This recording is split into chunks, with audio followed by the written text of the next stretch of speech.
Hi there. This is the Acquire podcast from the Oddphonic Podcast Network, and I'm Jenny Wright. In today's episode, we have a guest who has truly mastered the social media game. She has leveraged this in all different ways. She's amazing, and it is all for business growth.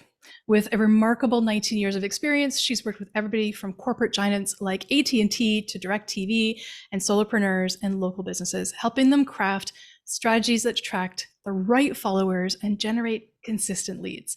And you know I'm all about that. So her platform agnostic approach and her 4-post strategy drives bottom line results, and her background in radio journalism and social media savvy gives her a unique perspective in sharing her clients' stories super effectively. And within just an hour a week, she empowers entrepreneurs to grow their audiences and their income. So I really cannot wait to introduce you all to the amazing Katie Brinkley. Thanks for that nice intro, Jenny. I love joining you on this Acquire podcast. I'll come on every week if an intro like that. I'll write a new one every single week for you. How's that? So you're one of the people that when I first started getting into using social media for my business, for the growth of my clients' events, and just for generally just trying to get the word out there about what I do, you were the first person that I really found was doing all the good things and wasn't coming at it from some of the perspectives that I felt just really spammy and things like that. And I loved that about you. And it's one of the reasons why I have sort of stayed in your sphere and wanted to continue to get to know what you do. And this 4-post strategy that you've been recently developing and putting out there, although you've been practicing it for a while, I think is key. And I think it's something that we can use for leveraging our online launches and our summits and things like that. And I really wanted to draw attention that you have this strategy that I think is really good. So to that end, I kind of want to dive in a little bit deeper, and we'll get back to the 4-post strategy in a bit, but I want to dive in a little bit deeper about the statistics and the highlights and the impact of leveraging social media for lead generation in your business personally. How has that sort of impacted things? Yeah, I think that one of the biggest misconceptions out there is that you need to post more if you want more business. And you said 19 years, and goodness gracious, I've been doing this social media thing for a long time.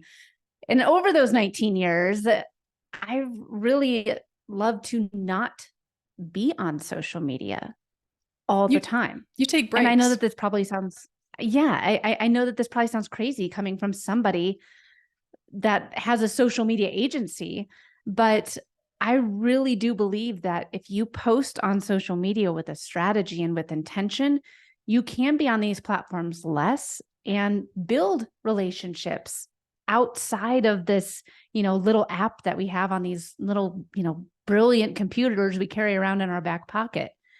So this is where I think that you can have that strategy. You can have success on social media. You can grow your business without having to be on it all the time. You just have to be intentional with all of your posts. And that's definitely what I've spent, the past nearly 2 decades trying to fine tweak and tune. I mean, whether it was when MySpace first came out, yes, I was on MySpace helping bands, to, Facebook, then Twitter, then Instagram. I mean, Clubhouse. I grew an audience to over 100,000 followers on Clubhouse in less than a year. Yeah, you did that spectacularly well. Finding out the ways that I could get in. And at the beginning, yes, I did spend an exorbitant amount of time on it.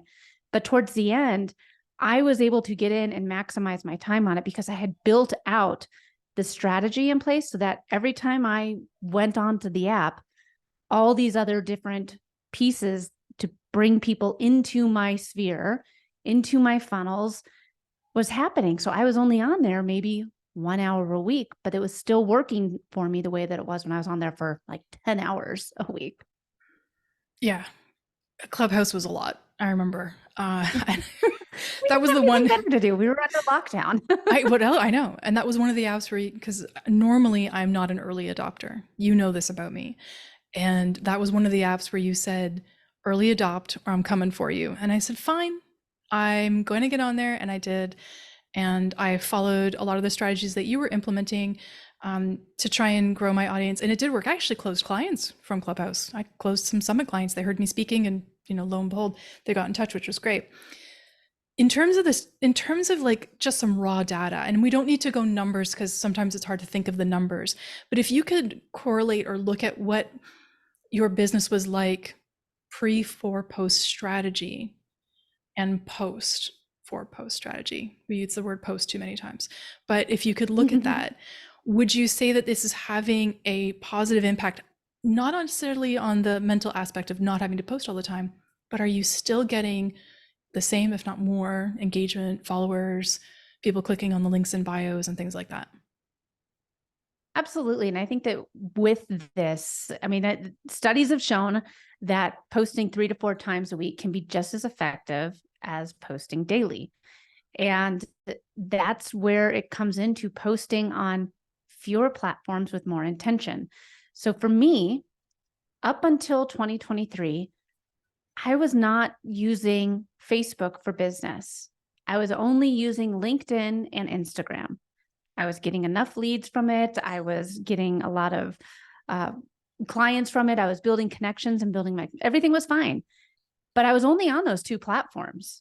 And once 2023 happened, I had the capacity that I could add another platform in. And then again, my business grew, but I didn't have the time to create all this different type of content. And I think that's where, yes, it is just a little tab you can click to share it across all the platforms, or there's schedulers galore out there, but all of these platforms have a different way of posting. And so you have to make sure you're maximizing all the different ways of postings for that platform. And I didn't have that capacity. So you have to make sure that wherever you are, like I said, I was LinkedIn and Instagram. I was only doing LinkedIn once a week. Instagram was my main focus. And then once I decided to, again, amp up, I was consistent. Even if it was less, I was consistent. So that's one of the biggest things I think so many people, again, if you're like, I'm going to post daily, you can only post daily for so long before you get burnt out. And this is where I think the 4-post strategy is really a breath of fresh air for many business owners, but it's also consistent. You're able to stick with it. It's not something, it's only 1 more post I have to do this week, or it's easy to build out 4 posts using this method. So it's a way for you to remain consistent so that your audience knows exactly when you're going to show up. It's just like an email. If you're going to have an email newsletter, you want to make sure you send it every day, every day of the week around the same time, because people could become reliant on when that's going to show up in their inbox. Oh yeah, they absolutely do. And they love the consistency of it. Let's slightly shift for a second. I want to talk about the different ways that you've implemented lead generation and list building into your business and what it's how it's kind of impacted things. So what motivated you? You just talked about Facebook, but I want to talk about things like Lead Magnet and podcasting and things. What motivated you to try different methods of lead generation? Like these things like a summit, you had a summit not too long ago. What was the motivation for you to actually do those kinds of bigger style list building?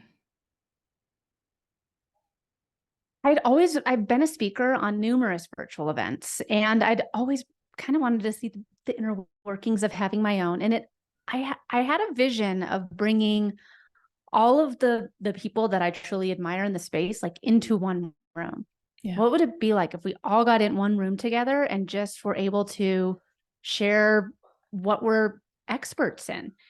And that's where I decided to do the event and Social Profit Lab. And I made the very smart decision of hiring Miss Jenny Wright, because there's no way I could have done it by myself. I mean, I know that this is not the goal of the podcast right here, but there's no way I could have done it by myself. And Yeah. many people told me how organized and what a great event it was. And it 100% was just because I was the puppet and you were the puppet master telling me what to do. But that's why I think it was a success. No, I mean, here's Jenny in the background, just kind of guiding me along. Okay, Katie, do this. Now do this. Now do this. But no, I think that is, I'd wanted to get people in a room. I wanted to have the opportunity to network. I honestly just wanted to get the opportunity to talk with some of these speakers even more. And I mean, some of the speakers that came to my event were people that I'd seen speak on stage that I paid hundreds of dollars to see.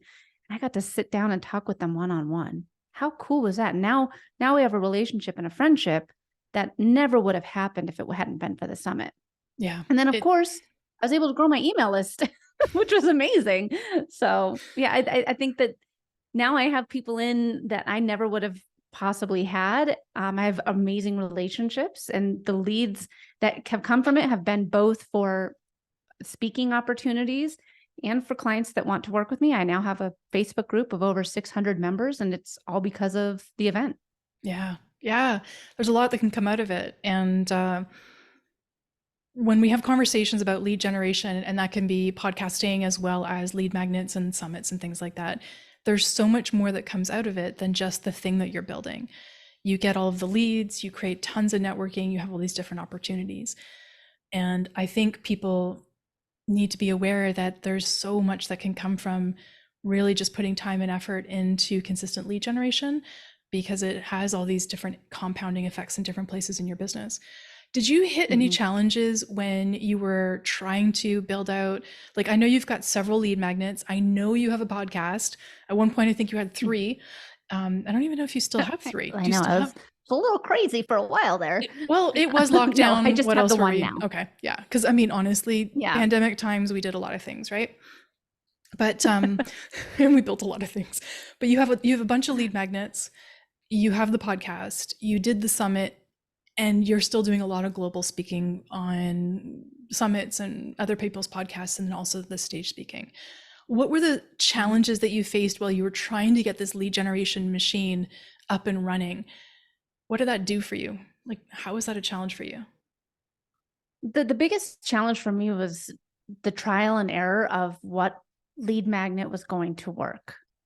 What lead magnet was the opportunity for people to sign up for my list. And I finally have one that's doing great. So I have my 31-day content calendar. We also did, like I said, we did the summit. I had over, I think, 1,100 people sign up for the summit, which was phenomenal. I mean, like for me, I don't have a huge email list audience. So, I mean, I doubled my email list by doing the summit. And I think that was huge. My 31-day content calendar is doing great. I have 2 new ones that are in the works it's going to be like a content. So, I mean, it's constantly kind of listening to your audience on social media is how I do it. And seeing where are their struggles. Like you can ask them. Instagram stories is a great place to say, what is your biggest struggle with social media right now? What would you love Instagram to do? And if they say something like, oh, I would just love a how-to of blah, blah, blah, blah. Well, I know the answer to that. I could just simply make that and I could give that to them. So, I mean, listening to your audience, asking those questions and you know, for me, the summit was huge. And then this content calendar has been great, but I had a lot of lead magnets that flopped. And then sometimes you think it's something that people actually want, but what you think people want and what people actually, your target audience actually wants most often are 2 different things. Big time. I remember those lead magnets that were not hitting. They weren't. Well, one of your lead magnets for Clubhouse did amazingly well. I mean, there was hundreds and hundreds of people just downloading that thing. And then we tried to do that one for, I think it was Instagram. I think we did. And it didn't hit the same. No, it didn't hit the same. And we thought like it was a no-brainer. Hey, if we just like clone this thing, change it to this, it's going to work, but it didn't. And I think that's a huge red flag for you just can't take the same material and have it hit the same way. So yeah, that was a challenge, but you overcame it pretty well. I mean, figuring out what your audience needs is the biggest thing. And I think that's where a lot of people don't optimize talking to their audience enough. I mean, unlike this podcast, you and I are having a conversation and the listener is listening in on it. They're the fly on the wall here. They're, you know, I got my dog in the office. They're my dog sitting back over here, you know, they can't answer or ask their question. Social media isn't like that. If you ask the question to your audience, they're going to tell you the answer. And this is where you just have to know what platform is your audience on. I recently did, so like you said, I have my podcast and I do Mhm. 2 episodes a week for my podcast, Rocky Mountain Marketing. The first episode is an interview. You've been a guest on my show twice now. And the second episode of the week is a solo episode where I talk about a social media trend, social media tip or tactic. And it's just me for like maybe 10 minutes. Yeah. But I didn't know what I was going to talk about one week. And so I went to my LinkedIn audience and I posed the question to them, is Threads dead? And it got, I mean, this was back at the first week of August and Threads had only been out for 3 weeks. There was the whole reason I posed it that way was because I knew there'd be a lot of people who say, Katie, come on, it's just came out. And other people would say like, no, you're right. It is dead. So it was a hot topic and people had a lot of opinions.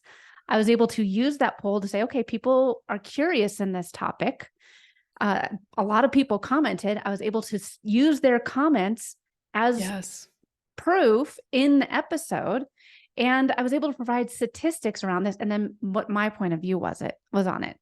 So ask these questions to your audience. Polls are a great way to really hear what they have to say. And it's so easy to do a poll. It's so easy to do a poll that it's not going to be hard for people to say no and not vote. So whether it's Instagram, Facebook, or LinkedIn, polls are there. Use them. Mm-hmm. I think they're a really great tool. I need to use them more for sure. You made me laugh earlier because you're like, I did this thing and I asked people if Threads was dead. And I remember having this conversation with you and I'm like, Threads? I did not adopt to that one. I wanted to see what would happen. I definitely stayed out of the race on that one and watched closely because I didn't know if it was going to go the same way as Clubhouse did. But the factors now are so different. Had Threads come out during the pandemic, I think it would be wildly successful and probably still like really, it had high numbers and then those dropped really quickly. But it didn't. It Yeah. came out now when things are busy and, I'm not sure people have the time to spend on it because it is a time suck to get into some of these platforms. So I decided not to do it. That was my choice. Yeah. But to each their own on their way of communicating with their audiences. I still think there's value, but I've decided to focus on the certain platforms that I'm on. And I actually want to come back to the question about podcasts for a second. In your opinion, because you've had so many podcasts and you have a really successful one with Rocky Mountain Marketing, what sets a really successful podcast apart as a lead generation tool that may not, that might be different than other podcasts? Yeah, I think that using podcasts is, whether you're a guest or you're a host, man, it's a content generating machine. Yeah. You have so much content that you can share on social media, in your email, turning it into a blog. I mean, all the things. Podcasting is huge. Mm-hmm. And I also think that if you're saying, okay, well, how could you use it for lead gen? Whether you're going on these podcasts as a guest, the host could be lead gen. If you're trying to, if the host is an ideal client for you, this is where you should know what podcasts you're pitching to go on. Podcast guesting that the audience are ideal clients for you. Jenny, you and I were talking earlier. This is my third podcast today. It's been a while since I've been on the podcasting circuit, but this is where the other 2 podcasts, they were both for realtors because a lot of my clients are in the home industry. I wanted to go on and talk about social media strategies for that audience. And I've been on the Bigger Pockets podcast. I still have people that will send me emails or will come by my office here because I've been here for a while and say, I saw you on, or I heard you on Bigger Pockets and I watched the episode and I just wanted to see what your office really looked like, stuff like that. It's crazy to me. You never know who's listening. Mm-hmm. So that's a huge thing, is know your target demographic. And then if you want to have a podcast, I'm very biased. I had 3 at one time. I have a background in radio, but there's something powerful about hearing somebody speak. Mm-hmm. If you can hear somebody speak, you have a whole different way of connecting with them. And there's really something intimate. You can hear if somebody's reading a script. You can hear if somebody that actually cares about what they're talking about, with the way that their voice speeds up or rises, when they get excited. Exactly. And is just something really powerful about it. So I think that podcasting is a great way to really connect with people in a whole different way from all over the world. That's what I loved. That's what I loved about the first podcast that I co-hosted aloud. It allowed me to meet a whole bunch of new people. A lot of people become friends, and some people became clients and just networking partners and referral partners, which I think is great. Every time you do something that leverages some sort of a lead generation method that expands your reach, you're going to benefit in a multitude of different ways. And I think that's so important. And it reminds me about it reminds me about when I met you. And Oh yeah. yeah. And we've never met in person, we've only met virtually. And we're going to change that at some point, I hope. When I met you, I had a bug in my bonnet about social media. I really did, or bee in my bonnet. I was like, yeah, I post, but I don't really post that often, or I do this or I do that. And it really wasn't doing much for me at the time. And I wasn't really putting a lot of effort into it, and so on and so forth. And one of the conversations that I remember was listening to some of your podcasts, and then a conversation I had with you afterwards where you're like, Jenny, there's literally nothing for you to lose. It is a low effort, high yield thing. The key is just consistency. So you can do low effort and get high yield from something that you just do consistently. Don't put a lot of time into it. Don't overthink it, and so on and so forth. And that appealed to me. I like low effort, high yield. I think most people would. So I think that was like something that, kind of struck a chord with me at the time. I want to talk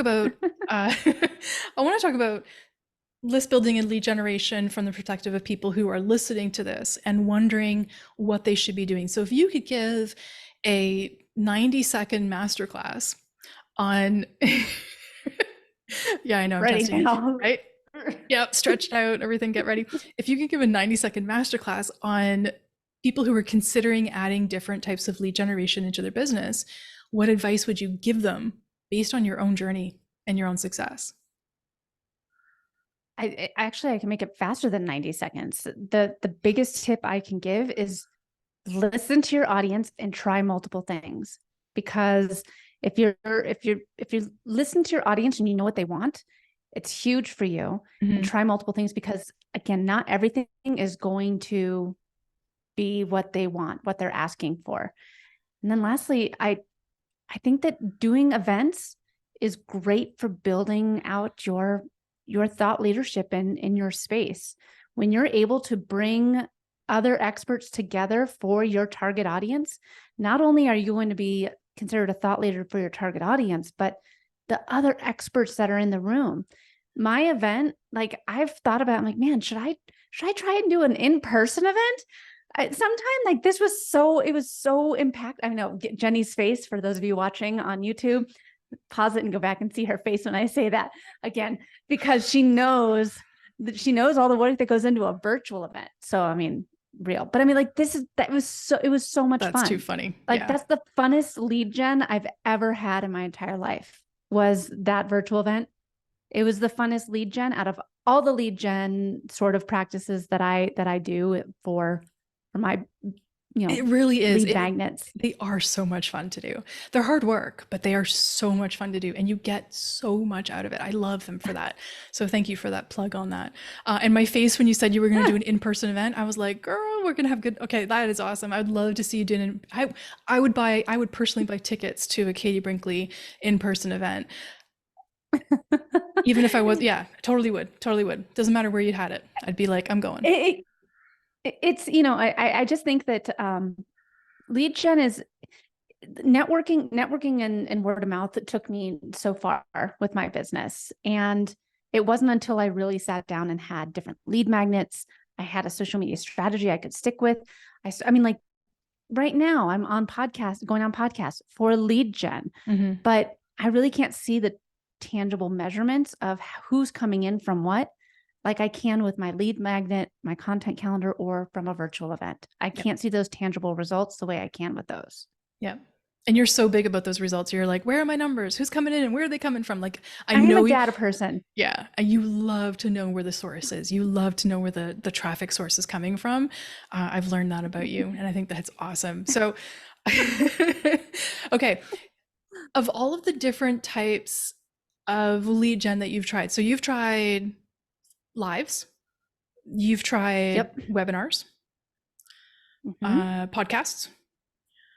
What else have you tried? You've hosted an online summit. What other lead gen activities or like types have you done? Panels. You've been a guest on people's podcasts. On panels. I do a lot of live speaking or in person Like events. in-person So I events. mean, Yep. yep. So I'm speaking. I have a number of events like throughout the rest of 2023, and I'm already booking a lot of events in 2024. So I mean, it's the in-person events I think are great as well. Again, I can't necessarily correlate Yeah. this is where this person came from. Because you know, I could see maybe they followed me on social media, or they signed up for my email list, but I don't remember like, oh yeah, well, this person saw me speak at this stage, unless they came up and talked to me. Yeah. Yeah. Well, maybe that's something where we look at like the backend systems and see if we can make some cool codes on stuff. But that you just get my technical mind going when you think about that. Okay, I can't go down that road right now because I will so rabbit hole down that road. Where can people find out more about you, get to know you, and see what you're up to? Yeah, well, first of all, you should listen to the Rocky Mountain Marketing podcast and listen to the episode where Jenny is a guest on Rocky Mountain Marketing. Or you can go to katiebrinkley.com and we can stay connected there. And scroll back for that episode. It has been a hot minute since I've been on your podcast, but it's back there. So Yeah, just we like should get you scroll. on again. Absolutely. Would absolutely love that. So yeah, and Katie Brinkley has some really great stuff that people can grab. So if you go on our social media under the links, there's like, I think it's a 300, what is it? 31-day social media calendar. Yes. So yeah, if you go to katiebrinkley.com/waitlist, you can get my 31-day content calendar absolutely free. I also have a 365 calendar. I have some workbooks. I have courses. Go check it out. And yeah, like I said, I'd love to help. I'd love to help you make social media work for you. And I think that again, it comes down to how you can make these platforms be a tool, Mm-hmm. not something that's just going to take you down. These are a very affordable marketing tool. You just need to have a strategy in place that you can implement consistently. Organic marketing, I love it. And I think what you're doing is fabulous. And I'm a big fan. So I really do appreciate you taking the time to be on this, one of the early episodes of the Acquire podcast. So I'm really excited that I'm you did that. excited. Yeah, it was really fun to have you on. I really appreciate it. And for everybody listening, please make sure that you share your thoughts on what this podcast was like. Feel free to go and leave a review, as well as make sure you're checking everything out on the Audphonic Podcast Network. The show notes will be there, including anything that we talked about that I think is a relevant link for you to go and check out, like Katie's links. They'll all be there for you as well. So go and do that as well. Thanks so much, Katie. We'll see you all soon.